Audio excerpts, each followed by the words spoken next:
famous rabbis of yesteryear. Now today we're going to explore a few of the highlights of the famous Italian rabbi, Rabbi Daniel Tierney, Zecher Tzadik Livracha, who we're not too sure exactly the date he was born, but I believe it was probably he passed away around the year 1814. He was a great rabbi.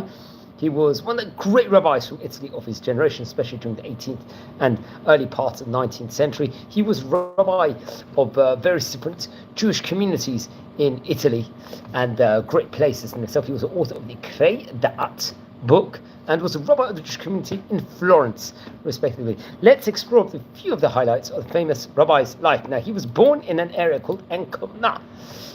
And over there, he sadly, I think his mother passed away when he was extremely young. I think it was reported over, and he would actually learn through the auspices of his grandfather from his father's side, and so that was where he would actually grow up. That was a specific vicinity over there. Was raised by his maternal grandfather, and would raise him and teach him Torah. He was, I believe, also a scholar. His grandfather was, so he was able to learn at a great rate in of itself. I think that it was actually the father of his mother, Rabbi Daniel Tierney was his name. So he would learn under his auspices over there and really gain excellency with regards to Torah sphere. He would be learning. I think it was possibly he would finish it writing his composition. I think it was in the specific year of Taf Kuf Chaf Aleph. That was, I think it was maybe in the early 1760s, respectively. He would finish writing his the Shem Olam, respectively, which was various drashot, expoundations on the Torah. I think on that year also, and would be very much part of the Beit Knesset, the Beit Midrash in that specific place. The Shem Olam was the sermons he would give over there, and he would give grandiose sermons in the synagogue in Okona, especially on the main Shabbats of the Shabbat Shuvah, which is the Shabbat before, the Rosh Hashanah Yom Kippur period, and Shabbat Hagadol. I think while he was young, he would wander between various different cities in Italy and various different Jewish communities. He was a teacher, I think, at one point in time, in the city of Lugio, which is let's just say it's situated in the commune in Emilia-Romagna region, let's say, of northern Italy. I think after a while he was in Lugio, he would debate in correspondence with other rabbis, especially the rabbi from Florence at the time, Rabbi Asher Viterbo, respectively, and within regards to different Torah topics. And shortly afterwards, he would actually arrive in the Pizarro community, and he would go on to work as a judge over there in that place in of itself. He would leave there afterwards and be appointed to the rabbinate of Florence, a very prominent position. I think there was a strong Jewish community at that stage in time over there.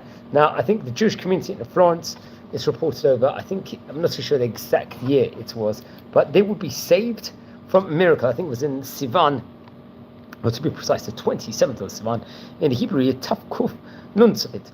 The congregation itself was saved from the enemies at that point in time. It was a turbulent time, especially in Italy time period, and they would take it upon themselves at this specific date each year with a fasting and the Torah study session, and give thanksgiving to God. And I think would be the 26th and 27th, I think would comprise, if I'm not mistaken, of fasting and thanking God in of itself. It became known as a Purim Florence. And I think the year afterwards he would compose a community, Ktvat Hatav, which was in of itself very Purim, festive prayers, respectively. He would write down the sermons that he delivered during his rabbinate in Florence, and I think 10 volumes of them were preserved in manuscript. It's reported over, which is absolutely incredible. So I would recommend everyone to look at that. I think until the year Taf Kuf Ayin Dalet, to be precise. Okay, now come with the year, I think around 1803, he printed his halachic Torah colossal work called Ikarei Hadat. This is the Hey, Dalet, and Tet is the last word over there. Let's just say this book in itself was a colossal work, I believe. It was a notarikon of his name, Daniel Tierney, and it corresponds to, let's say, the principles of religion. Things it deals with principles of halakhic law from 4 parts of the Code of Jewish Law from the Shulchan Aruch that are specifically relevant to every single day. And compiling in a bit. He would give over an important introduction to the book. Alongside with him, inside the judge, the rabbinate, and the Dayanut court in Florence was Rabbi Moshe Chaim Soskino. I think whenever he was absent, he would fill his space, and then I think after he passed away, he would then take over. Now, he had great family members also, it's reported over. Now, his brother was Avram. He happened to be a very wealthy person, and I think would actually sponsor many of his printings, the Torah books that he would print. Now, another rabbi we've just spoken about this evening already today, but I'm actually recording this video because we've just spoken in the previous video about Rabbi Matitya Nisim Ben Yaakov Yechezkel Tirani. That happened to be his cousin, and he was a great Torah author of especially Sfat Emet and various other books of his point in time, and he had the close correspondence, I think, to the famous Chidah Rav Tirani did, his cousin did. Now, among his children included Mordechai Shabtai Menachem, and his daughter, I would think, would get married to Yehuda Chaim Galali Khan, I think from the era of the city of Siena, if I'm not mistaken, over there, Siena. And I think he was the son of Shlomo Aryeh Avram Ben Yehuda Chaim, who happened to be from the era of Monti Siona, respectively also. Now let's explore a few of his Torah colossal books. As we mentioned above, the Ketav Hadat, I think that was printed in Livorno in Tav Kuf Nun Aleph. Then Seudat Mitzvah, which is another great Torah book of his, that was printed, I believe, in the Seudat Mitzvah in Venice, I think Tav Kuf Nun Aleph, the same year. And there's Simchat Mitzvah al Chanoch Habayit, this was Beit Knesset of Italy, Florence, respectively, printed in the year 1793. The Matanat Yad, once again printed in Florence in the year Tav Kuf Nun Daled. Various Maimarim within regards to, I think, connected to Tzedakah, respectively. The Matanat Yad, which was a Machar Chodesh, also once again printed in Florence. Then Shem Olam was printed in 2 different volumes, respectively. There was remember the Ikarei Dat was divided up into 4 different sections. In Ikarei Hadat, Aleph, for example, was Orachaim, and Bet was Yorei Deah. That was printed in Amsterdam, respectively. The 2 of them were. Then there was Ikarei Dinim. 2 different portions would make up the last 4. Now, various different, let's say, works would state in manuscript form, if I'm not mistaken, that was preserved in manuscript.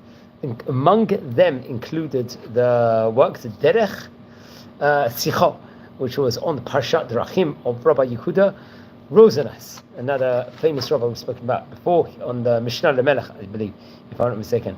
Then there was a Shotet Dinukota, which was a Shut, Sheelot Shivot, question answers book, Hesped al Harav Achida, the great famous rabbi, Rabbi Chaim Yosef David Azulay. I think on top it was maybe the drashot within regards to was in Italian, the Palgei Mayim, which is Perush on Megillat Eika, which we read on Tish B'Av respectively. I think that was in the year Tav Kuf Mem Aleph, the Perush Mishnah, which was including the Seder Moed respectively, various different parts of it, including Nashim, Nezikin, the various Masechtot, including Cholin, Bechorot, Diyut, the Okotzim, respectively. I think once again Tav Kuf Nun Aleph. Then there was Shut, the Igeret Shaktav Im Rabbanim, Drushot Shasa Tkufat Rabbonata.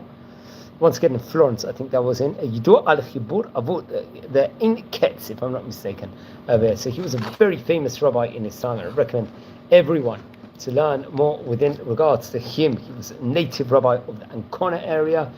He was Ancona actually happened to be one of 3 cities in the Papal States, let's say, where Jewish people were permitted to live.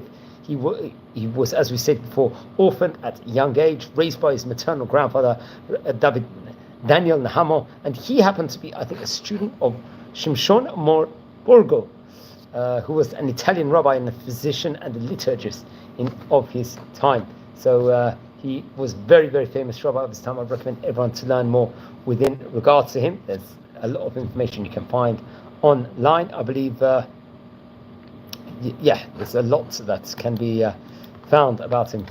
I think even Jewish encyclopedia, if I'm not mistaken, it talks about him in the Jewish encyclopedia, how he was a great poet, he was a biblical commentator of the 18th and 19th century, and pretty much just speaking out, the importance of the rabbi, of everything that he did. So please don't forget to learn more about him. Friends, we're a community here. We're learning about the great rabbis of yesteryear from all different places. If you happen to descend from any of the great rabbis, please let me know. I would love to hear more. If you feel anyone is interested in watching these videos, please share the videos to other people. We're a community here, learning about the famous Oriental North African rabbis of yesteryear. If you haven't subscribed yet, please subscribe to the channel. Friends, we're nearly bordering on 7,000 subscribers, which is an absolutely phenomenal achievement at the moment. So I would love to hear more and introduce yourself. So wishing you all a great night, recording here from the city of Bet Shemesh. Blessings from Israel, and take care. Thank you very much for watching.